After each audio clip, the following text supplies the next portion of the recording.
Welcome to Revealing Truth. Nhasi ndine topic yema angels anokuti ndakambobata nezvayo. Ndakabata ama angels of virtues and zodiacs. So nekudaro toda kubata ma spheres of angels, ma different levels.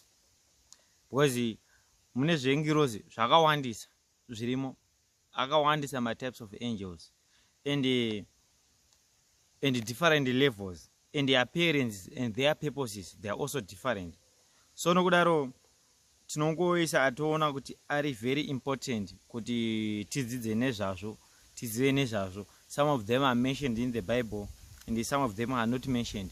But makada kutasa muholy Bible kazhinji mawanzo mentionwa Gabriel na Michael. Kazhinji ndo ngirozi dzawanzo mentionwa idzodzo. Asi mweya mutsvene unotibatsira kuti tirifiwe zvakawanda, tizive kuti zvakawanda. So nekudaro we know kuti pama spheres atinawo zuva ranhasi ndichaita first sphere inocomprise angels dziri padhuze naMwari kana dzinogara naMwari kana everything chiri surrounding God ndo chada kuta nezvazvo. And then pa second sphere toenda panemwe toenda pa third sphere ndo ma spheres anenge aripo iwayo.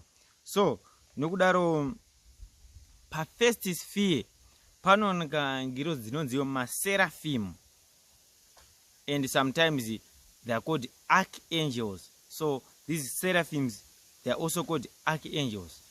So these are the highest order close to God. They are also called the burning ones.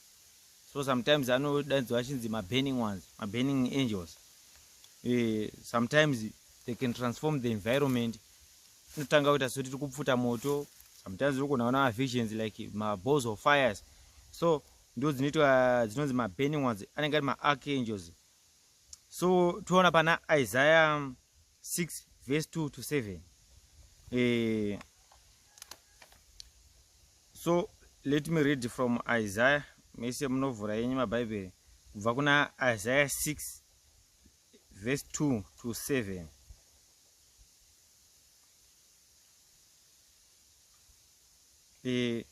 So normally book Isaiah gatakita reverenga first started to explain about these angels. Isaiah 6 verse 2 to 7. Inotiyo, above him stood the seraphim, each had 6 wings. With the 2 he covered his face, and with the 2 he covered his feet, and with the 2 he flew. So mostly ma seraphim anengane ma 6 mapapiro kana ma wings. And I thought that these wings, I saw them, they are gray, sort of gray in color. Ndo zvadzinenge dzakaita pane iye andakaona. So nokudaro, and one akazotiyo pa verse 3 nozoti, and one called to another and said, holy, holy is the Lord of hosts, the whole earth is full of his glory. And the foundation of the threshold shook at the voice of him who called, and the house was filled with smoke. And I said, woe is me, for I am lost, for I am a man of unclean lips, and I dwell in the midst of the people of unclean lips. For my eyes have seen the King, the Lord of hosts. So Isaiah angaona the Lord of hosts. Verse 6. Then flew one of the seraphim to me, having in his hand a burning coal, which he had taken with the tongs from the altar. And he touched my mouth and said, behold, this has touched your lips.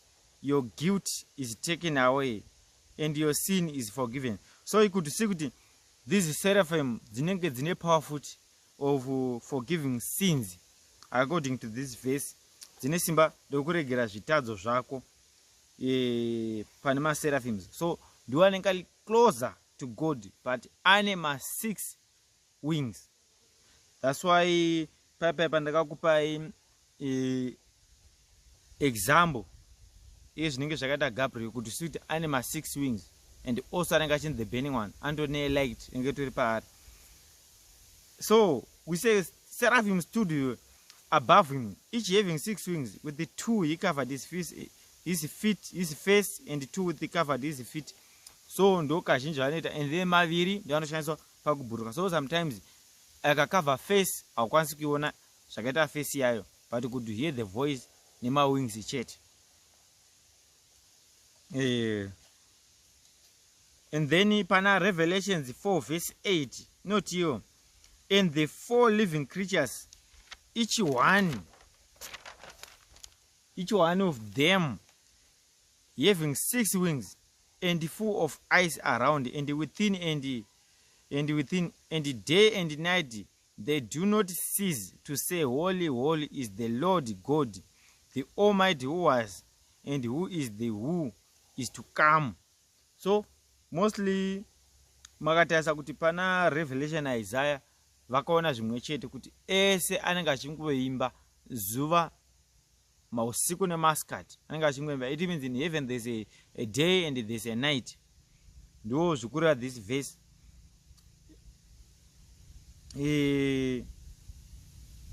So nokudaro bhuku raRevelations akaona ane ma-eyes akawanda. So in this place mostly inogara Mwari, inowanzoshedzwa chinzi Arvoth. Handizivi kuti mutauro kupi, but kazhinji kune vanowanzotaura ndimi, they know this word kuti Arvoth. It's a God's place where God's face may be seen directly. It's a place where you could see God's face directly. It is where God holds court. Makatasa pana Enoch chapter 22. Note that's where God holds my court. Okay, so I'll give you an example of a seraphim in his 6 wings. Zvanenge akaita nokudaro mazhinji achona anenge nema 6 wings, ma seraphims, kana kaoneka ari spiritually. So I'll try to find some of the people vakaita these visions, vakaita ma drawings avo, vakamadrowa zvakanaka. So the first one, pama seraphims ndi api ma highest seraphims anozikamwa mostly. Kuna Michael, the leader of the army of God and the leader of heavenly forces in their tremble over the other powers of hell. This is the most powerful warrior angel. Michael is precisely seraph, an angel of supreme power and a leader of God's army. So you could see this is the image of zvinenge zvakaita Michael wakamona in the spiritual realm. Sometimes anooneka ane ma twins. I don't know kuti why chaida another one, but mostly Gabriel anooneka ane 6. So those zvinenge zvakaita. Right, toenda pana inonzi Gabriel. Ndataura naye zvakawanda. So just in brief we say Gabriel is a God's messenger. Anomira pakutaura kana ti vanhu vazhinji vanonzi spokesperson kana takutaura pano panyika. So ndo zvimwe chete zvanenge achingomira futi kudenga. So makes God's message understandable to people and helps them to accept it with a pure heart. It is the herald of visions. He is the herald of visions, messenger of God, and one of the angels of the higher ranks. So mostly pama vision datara to ma profita anoshandisa zviprofita kazhinji, they use this angel inonzi Gabriel. So Gabriel ndakapa image yake paya. So I'll add image futi ya Gabriel naye Uriel ka1. And then Uriel, he holds the keys to pit during the end times. He checked the doors of Egypt for lamb's blood during the plague. So I didn't katara much about Uriel, so I don't want to add more. What is the functions of angels? Very powerful. Then Uriel ndakakutaura zvaari ndakakuratidza in another previous video. So I'll jump on to that one. Toenda pane inonzi Raphael ndamvera ndataura mostly kuratidza the imagery yaanenge ari. So I'll show you Raphael. So Raphael, healing, helping saints to escape dangerous spots, ndo maduties Raphael futi ane akawandisa. His name is God's medicine. He is the promoter of health, matchmaking. He appears on earth as a peasant young men, but alone, holding stuff which are useless, traveling bags sometimes. He loves fish. He made people dreaming about fish. He loves nature and green color. He used to give people knowledge on how to heal within nature. So ndo mostly zvinge zviri zvaRaphael. So nokudaro, it's a healing angel. Ita zvekurapa, helping saints to escape dangerous spots. Sometimes unogona kunyimwa kuti apa ndiri kuenda hapana kunaka, regai ndiregere, wobva wazofunga wazoona kuti paita danger. Kana sometimes wada kukwira bhazi wozonzwa kuti raita accident, so kuti think kuti maybe kungwara kwako, but no, kwete, unonge wasaved by one of these angels. Sometimes dziri under leadership yaRaphael, so dzinongoshanda just like him. His name means God is medicine. So God is medicine. You could see kuti zita rake rinotongoreva purpose yebasa rake ranoita kuti God is medicine. He is the promoter of health and matchmaking. Saka kana matchmaking sometimes ndezverudo pane vanenge veiwanano shaya the true soulmate yavo. So he appears on earth as a peasant farmer, sa peasant young man. So kazhinji agona kutange munhu kamurimi kari kungofamba, kana munhu akangoshoreka akangosviba. Most land asekuti is a farmer, that person wakamuona kuti think is a farmer, but mostly anenge ari alone, hawanzofamba nemwe, anenge achingori alone, holding stuff which are useless. Sometimes zvichingori kana zvimabhegi zvakasakara sakara, sometimes zvinongoshoreka zvokuti could not think kuti this is an angel, so could think is just someone else, kana kuti a street beggar. Traveling bags sometimes aona kunge akatochena chena atoita sokuti munhu atori parwendo, anotorespectika, atori nkwari kutenda, but kazhinji atori nemission yekuuya kwauriyo. He loves fish. He made people dream about fish. So sometimes vanhu anorota hove anopa masymbolisms efish. Sometimes kuri dreaming uchibata fish diki, sometimes vamwe vanobva vatiti imari, sometimes vamwe vanobva vati vana vacheche vatichazobata zvitsikwa zvitsva, asi wakazoona kuzorota dzinotsvedza dzakuzoti ma-opportunities anenge achitsvedza in your life. So anopa ma-imageries of a fish most of the time. He loves nature and green color. So sometimes he always in a green color. Akapia, everything will change into a green. Everything will change into a green. He used to give people knowledge on how to heal within nature. So I am bopa. Maybe anopa, I don't know, but do you try to find knowledge on how to heal within nature. I know sometimes nowadays pane akuteta zvema herbs. I know what my pills that now anongobva futi kuma herbs. So he's the one anowanzopa this knowledge on how to heal within nature. How to see him. That's a question. How does he identify sparks of a green light? So anita ma sparks a green light most of the time. So I saw this imagery yemwe munhu anenge akamboita vision yake, and then he draws something chiri similar nekwaari exactly. So ndo zvinenge zvakaita Raphael kudai.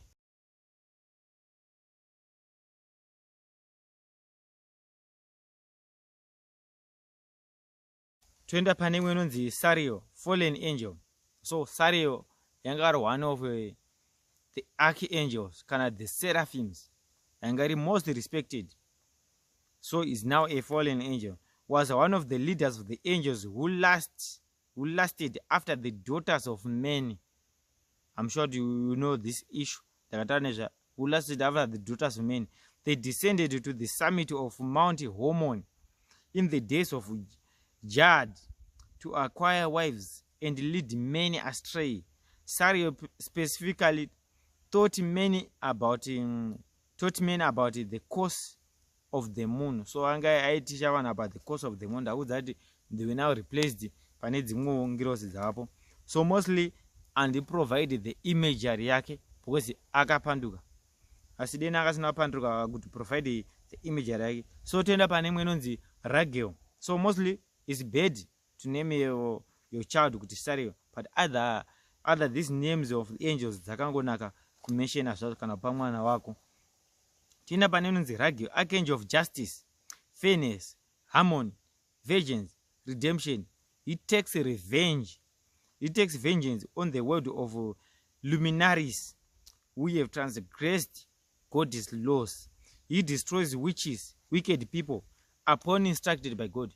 So here, after instructing Mwari, he destroyed the witches and even the wicked people. Vanhu nemoyo yakashata muzoti vanhu vanopedzisira kufara kuti tinofara hedu kuti munhu afa because anga atitambudza pano pasi. So after instructor anonzi Ragewe, ndio basa rake rejustice and fairness, harmony, vengeance, redemption. He takes vengeance on the word of luminaries. We have transgressed God's laws. He destroys witches and wicked people upon instructed by God. He appears as a black person, both spiritually or physically. So wakamuona anonzi Ragewe, anoita like anongori a black person, just like me, both spiritually or physically. He's just a black person. There are some people, they always argue. Maybe it's a lack of knowledge or what. They always say these angels, they should always be black or they should always be white. No, it's not like that. Mwarakatesa ma angels nezvaidai. Because akatosika munhu asika ngirozi akatoti let us create men out of our own image. Saka out of our own image, during that time Mwari atotara nengirozi dzake kudenga kuti ngatigadzire vanhu semufananidzo wedu. Saka kana kune munhu wechitema, it means there's also a black angel. Every human race inotori neangel itongori similar to that one. So he appears as a black person, both spiritually or physically. He loved the black people and protected them. So ndo zvinenge zvakaita Rage kudai. So mostly he loved the black people and protect them, but it doesn't mean kuti he doesn't protect the white people. Even those angels anooneka like white people, they always protect everyone. So this is the imagery of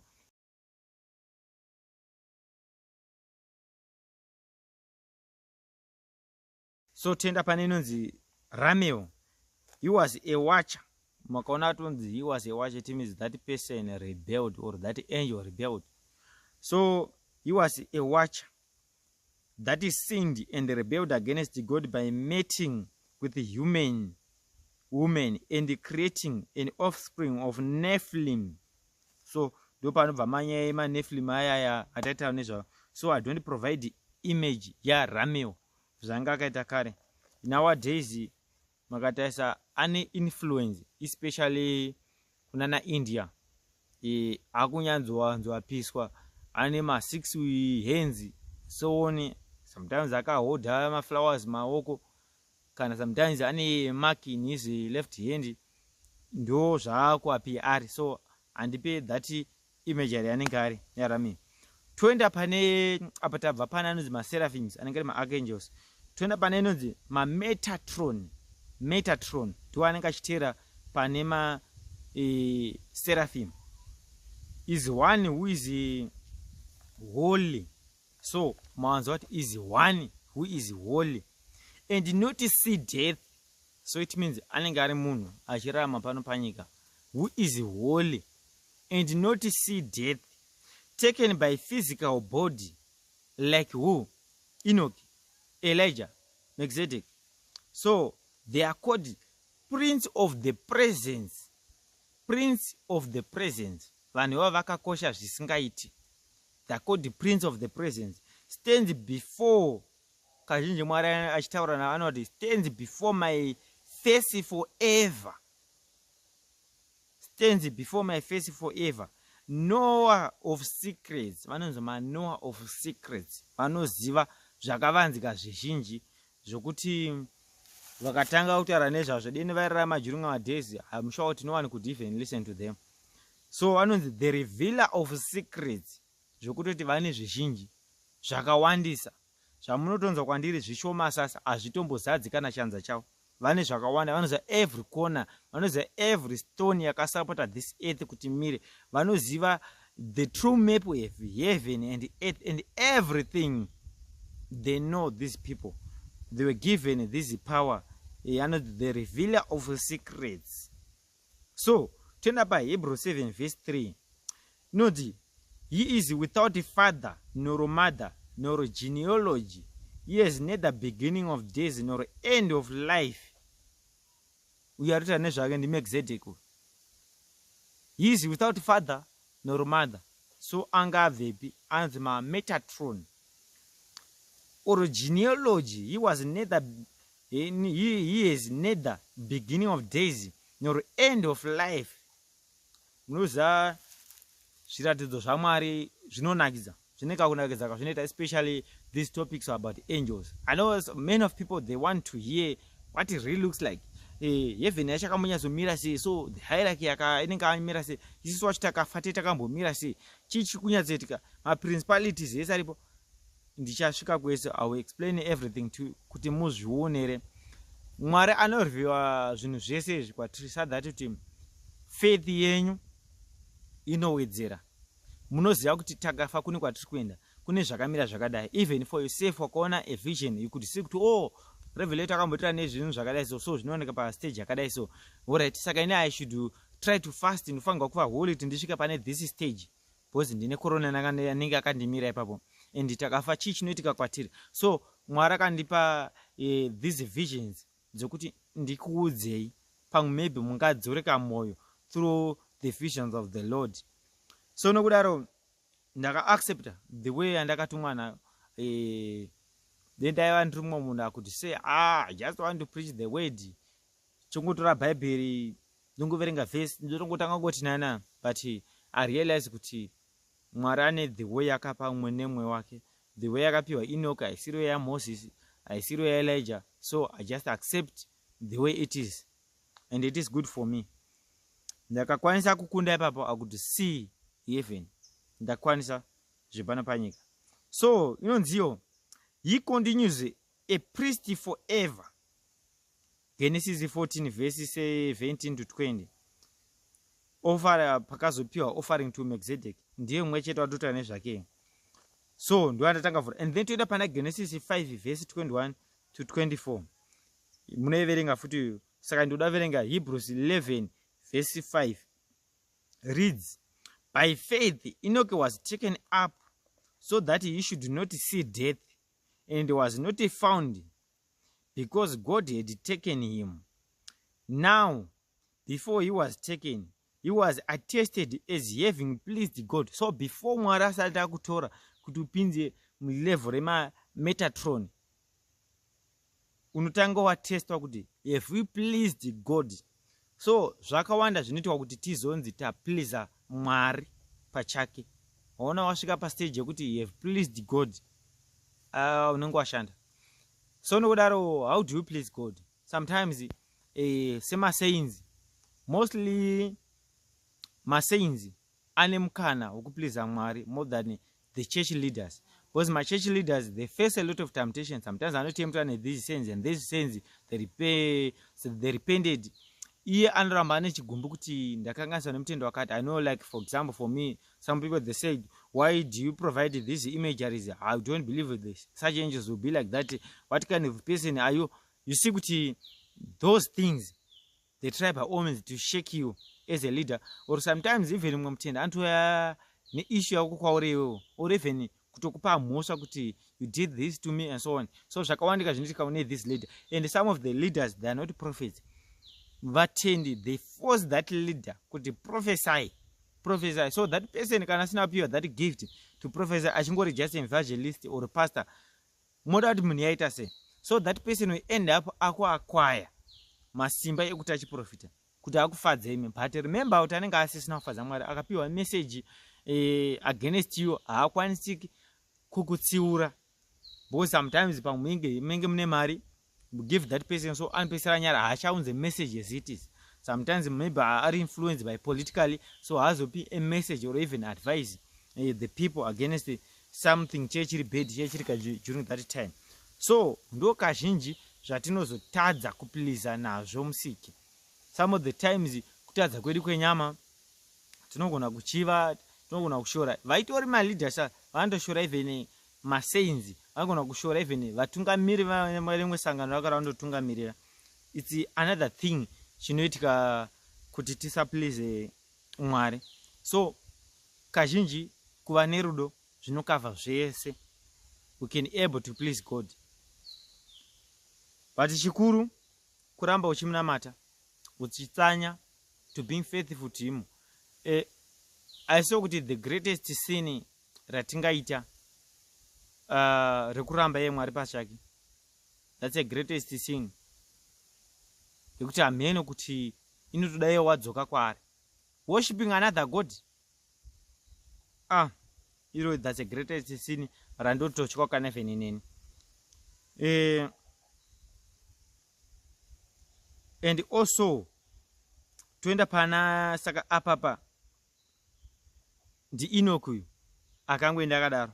And then 2 Kings 2 verse 11 reads, and as they still went on and talked, behold, a chariot of fire and horses of fire separated the two of them.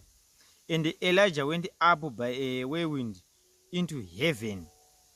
So uyu ndi Elijah akaenda futi akadaro. So anenge ari mugroup rema Metatron, vanenge ari closer to God, these people. That's why could see kuti ndaita ma Elijah's visitation vakawanda vanenge varipo, but I'm just mentioning vanhu vanozikamwa ndani, nekuti wakamenshina kuti there's a person called Shepherd, some of the people they don't know that person, but varipo vatendi vazhinji vakawanda vari kungodisappear, vasina kana rufu ranozikamwa kuti vafira papi, vavigwa papi, even nowadays havasitombooneka. Some of them vakatongotorwa naye Mwari vachipleasa Mwari nenzira yavo yakasiyana nemwe. So toenda pane anonzi macherubim. Ezekiel chapter 1 unotaura nezvemacherubim. So you should read these verses. Hebrews 9 verse 5, Psalms 18 verse 10, 1 Kings 7 verse 38, Exodus 25 verse 18, Ezekiel 10 verse 5, Ezekiel 41 verse 18 to 20, 2 Samuel 6 verse 2, 2 Chronicles 3 verse 11. Kandi madzokero zvakare.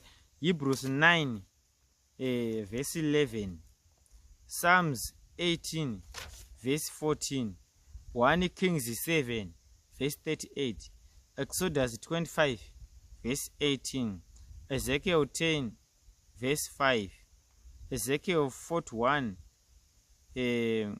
verse 18 to 20, 2 Samuel 6 verse 12, 2 Chronicles 3 verse 11. So God loves cherubims and make them wise and beautiful. They have 4 faces of man, lion, ox, and eagle. So let's read from Ezekiel 1 verse 5 to 11. Ezekiel 1 verse 5. Not here. Verse 11. And from the midst of it came the likeness of 4 living creatures, and this was their appearance.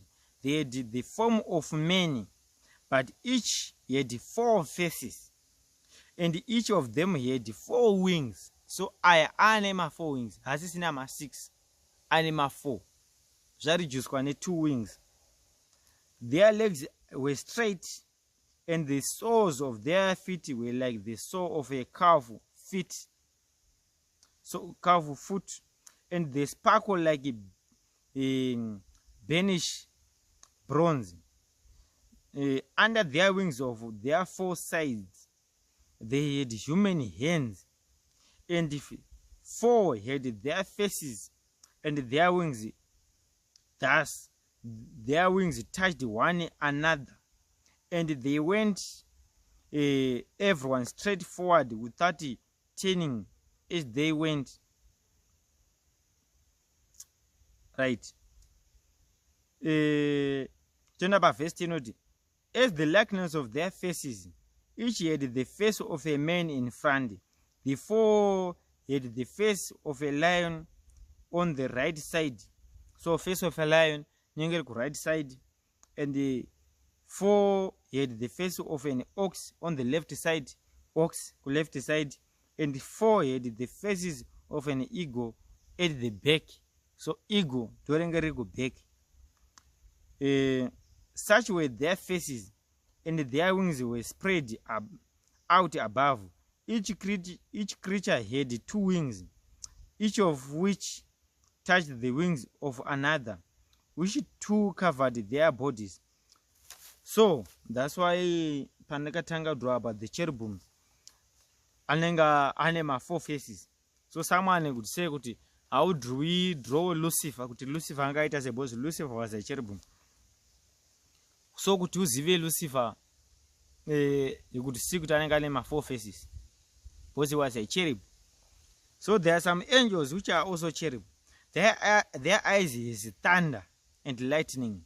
How distinguish kuti this is a cherubim? And I wanna the any angel. So there are some people who wish kuti who want to say an angel. If you see an angel yakata like a cherubim, you be afraid to death. Afraid to death. Yeshua, mark my words. It is so scary to see these things. It takes a lot of time for me to digest these things. They used to them, and also they accepted in this ashiri. If there was another way during that time, I could do it, couldn't escape. So God appointed a cherub to guard a garden of Eden. So it's one of the duties, the cherubs, to guard something which is so special. Point to take note of. God uses a cherub to guard even people's properties after you fast or ask God for the protection. Genesis 3 verse 24. Mostly, I realize that in every day, on this earth, tinongonamata. Warichengetedza vana vangu vachienda kuchikoro, chengetedza mhuri yangu, chengetedza zvipfuwo zvangu, chengetedza property yangu. It doesn't mean God himself anozogara pa property yako, no. But he sent one of these cherubims to guard over something chawa requester wholeheartedly. Remember, for that favor to you must have a faith, a strong faith in everything. This faith I use my own faith in this stage. You should use your own faith. So your own faith. Jesus ayone faith yakawanda. But mwakataza pesi pairapa atangavunza kuti une kutenda here kuti unopona. Obva kutenda kwako kwakuponesa. So God uses that same faith. Jesus aitidzidzisa pamusoro pezvefaith. Saka the same faith ndoita kuti Mwari atumire a cherub to guard over your property. No one will touch it. No matter yakange yakawanda zvakadi, no one will touch it. Everyone akada kuchiromba dzada kuba dzinongoneta dzisati dzasvika pakare, because it was guarded. Or even kutoti avateoni.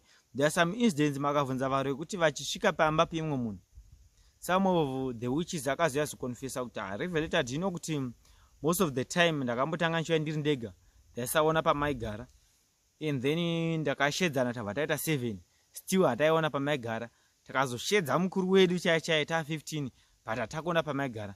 Patasvika panhu pamaigara tagona kuona pasingori matombo chete pasina kana chinhu. Sometimes togona kuona pachikira mvura chete pasina chinhu. You see kuti it was God who sent a cherub.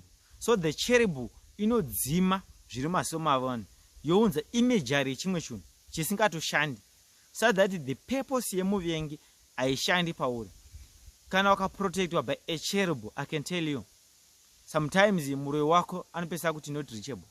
Ndasvika pane that stage yekuti chero munhu ade anoti this person is not reachable. We don't believe kuti this person ariko exist in our days, akurarama in our days. I think this person is dead already.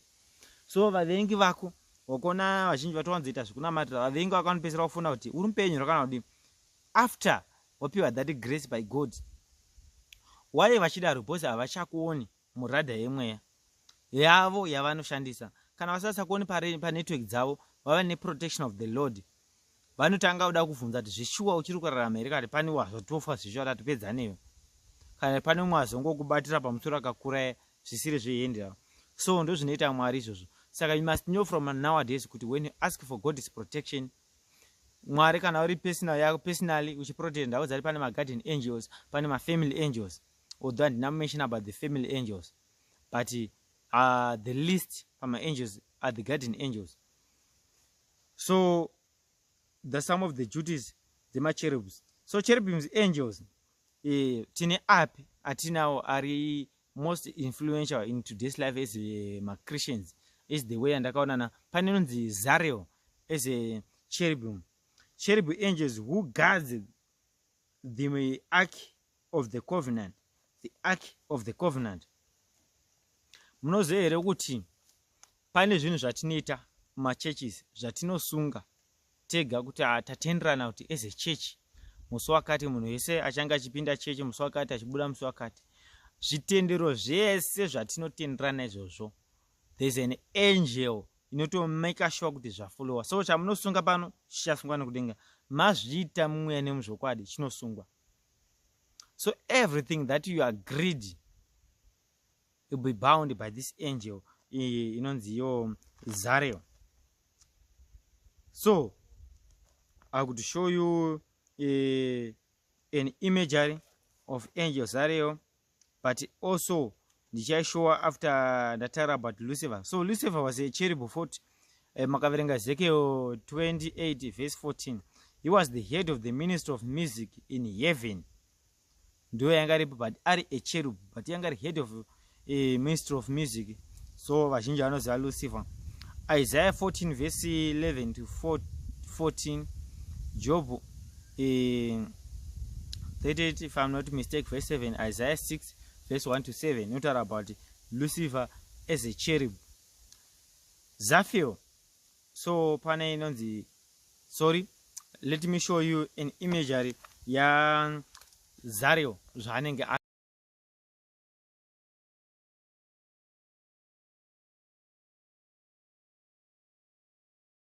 So toenda pane inonziyo Zaphiel, inonzi ruler of the cherubim, ruler of the cherubim. Wakaona wanzi ruler of something, it means inongori a great influential, especially towards that area. You know, her name means matona patonzi her name. And also there are some people vane kakufunga kenyama kuti they expect kuti every angel should be appeared like a male. So we cannot say that this angel are the female or a male, but in their appearance they appear like a female. So to cause them unongoti ehe. Her name means the righteousness of God. She is the ruler of choir of cherubim. Ruler of choir of cherubim. Sorry, could see to Lucifer akafa akabva kudenga after akandwa pano pasi. Mwari anongotsvaga a replacement yakanaka inenge iri ipapo. So my replacement akawanda anenge ari music, but she is the ruler of choir of cherubim. Choir of cherubim. So there's a choir of cherubim. Remember that there's a difference. Pane choir dzakasiyana siyana dziri kudenga. Kune vaimbi vakasiyana siyana dziri ngirozi dzinoimba zvinotofadza Mwari pachake. But this is the ruler of a choir of cherubim, guardians of paradise, attendees to God, and the bearers of the throne. So this is the woman. So anenge akaita, but vese vane ma 4 faces. So ndo zvinenge zvakaita Zaphiel.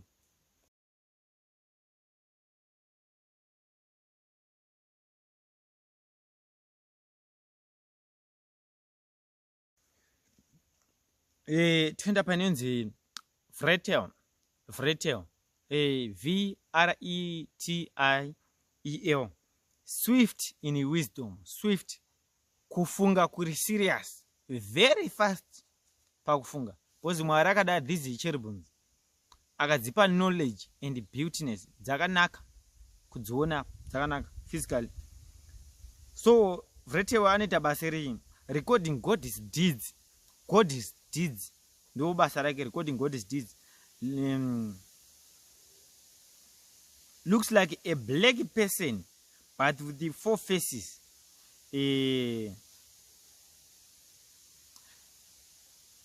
Including a human face. So Anita like a black person, and the variety of it, he looks like a black person. Man, kinimema angel. So you could see that there are some angels who appears like a black person, but not all of them appears like a black person, and not even all of them appears like a white person. So in those names, Shakata variety of chikombaila ma cherubs are very influential in today's life. Although Zimazagawanda Mwari akaramba achirevhewa zvakawanda. I could show you some other cherubs and their duties also, but apa ndapedzisa ese ari mufirst sphere. So ndizvo zvinenge zvakaita vhurete kudai.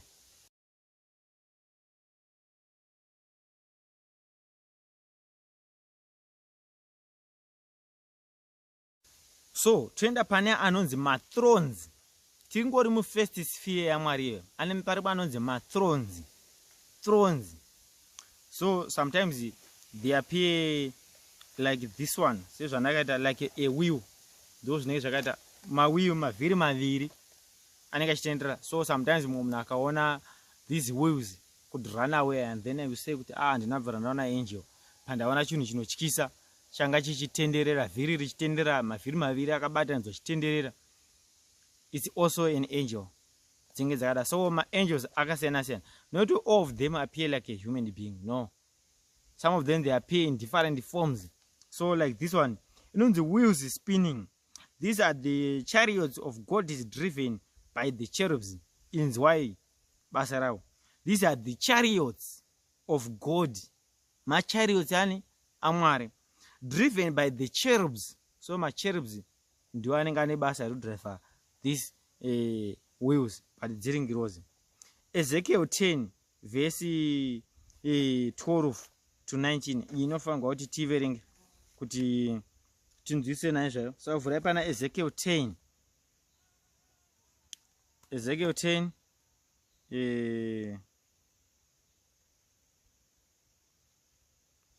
verse 12. Ezekiel 10 verse 12 to 19. Ndiachada kuverenga muzora nhasi. Tinzwe nezvema wheels.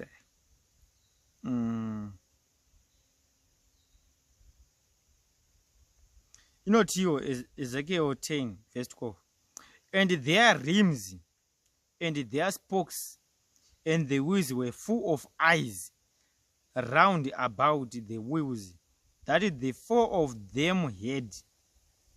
The four of them had. So inenge ine maziso muviri wese, mavhiri mese, chero maspokes macho.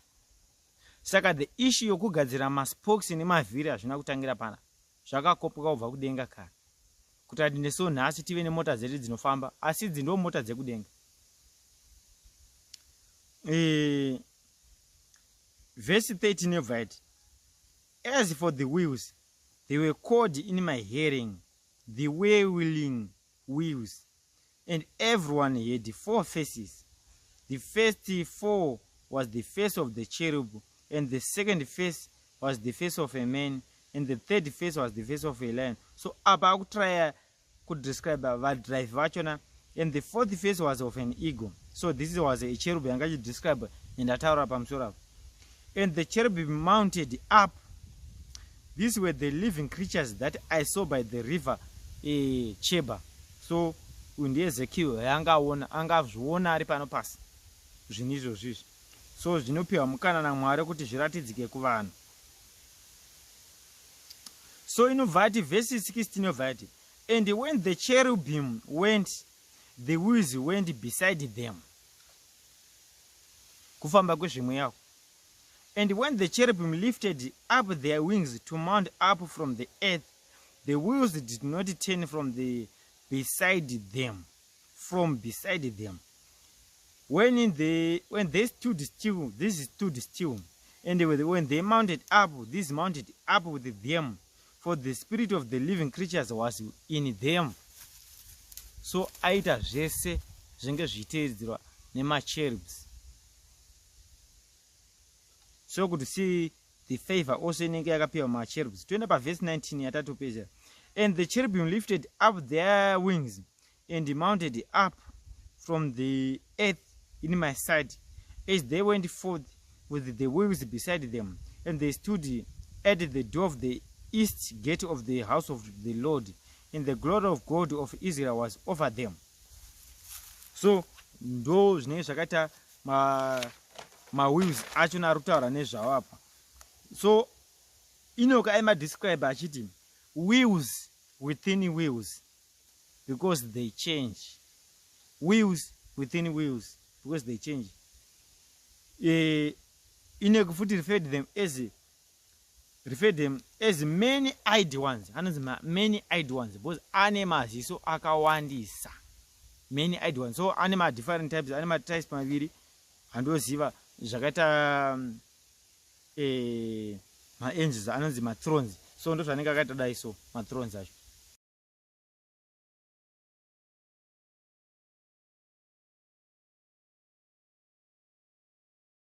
Toenda pane yekupedzisira first sphere. Ese one first sphere chete. This is close to God izvo. Ma-elders ekupedzisira, these elders, what is their duties? Wear white robes, sit around the throne. Toma duties avo. You have crowns which are cast at the throne. Sing a song of redemption. Ndo basa rawo. So it differentiates angels, beasts, and elders.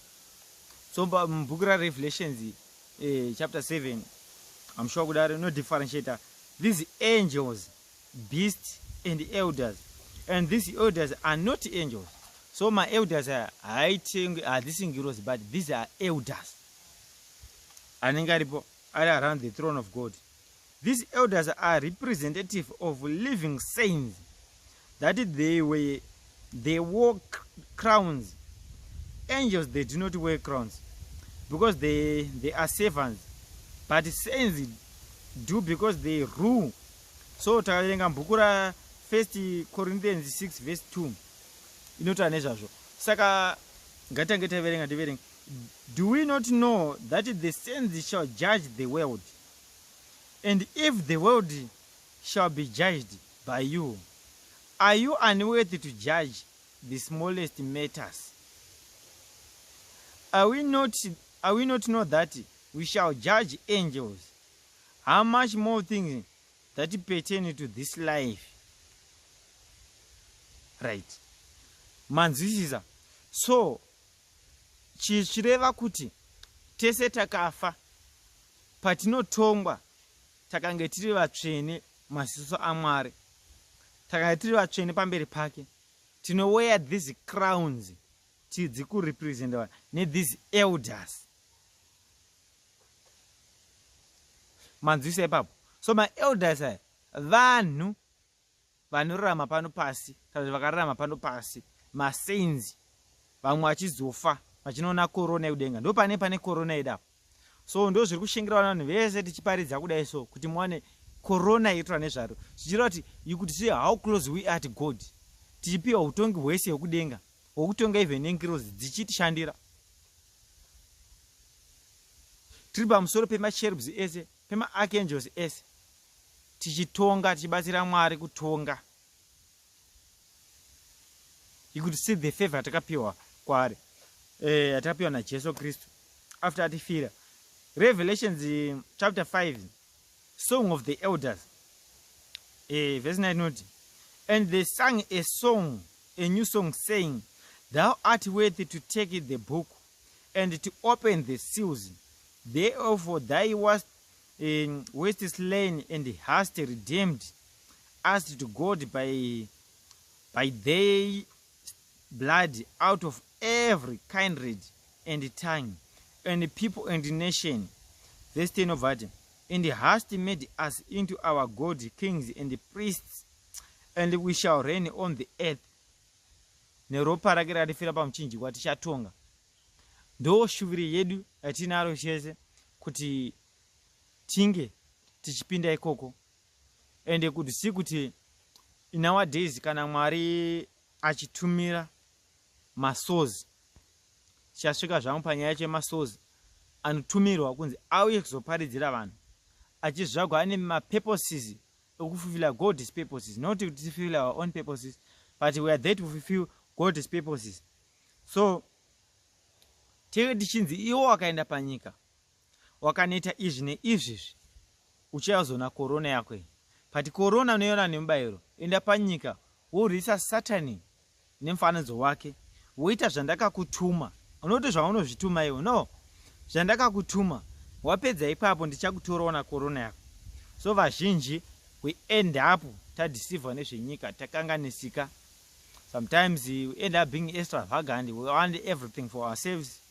And also they end up vaipana that opportunity kuti vane gift of prophecy, vane gift of preaching, sometimes good orators. They end up vakuba upfumi hwevanhu nekunyepa, but vasasatauri chaizvo zvakanzi naMwari, makataura zvakati ndinokupai corona. And also toenda pane these verses that support that the elders represent the saints. James 1 verse 12, Isaiah 62 verse 3, Revelation 2 verse 10, 2 Timothy 4 verse 7 to 8, Revelation 3 verse 11, 1 Peter 5 verse 4, Isaiah 28 verse 35, Revelation 6 verse 2, Revelation 4 verse 10, Philippians 4 verse 1, Revelation 12 verse 1, 2 Timothy 2 verse 5, Revelation 19 verse 12, 1 Thessalonians 2 verse 19. So they can get the last verse remuzwaranas na 2 Timothy 4 verse 7.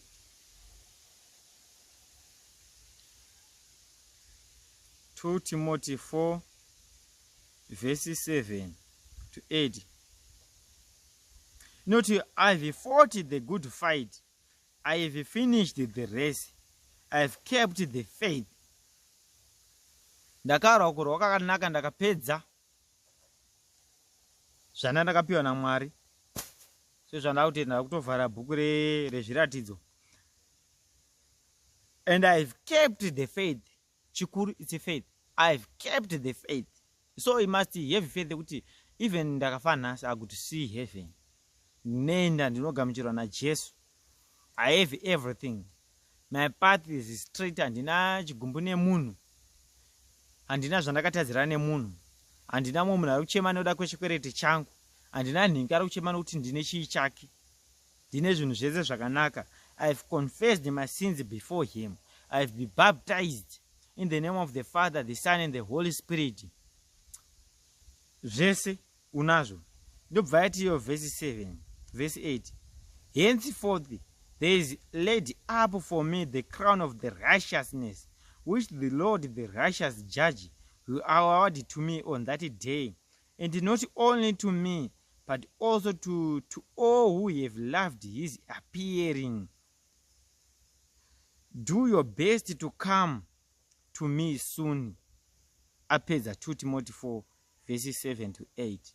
So, vatende vaMwari ndo zvandanga ndinazvo. Unfortunately, I can't give you the images of the 24 elders.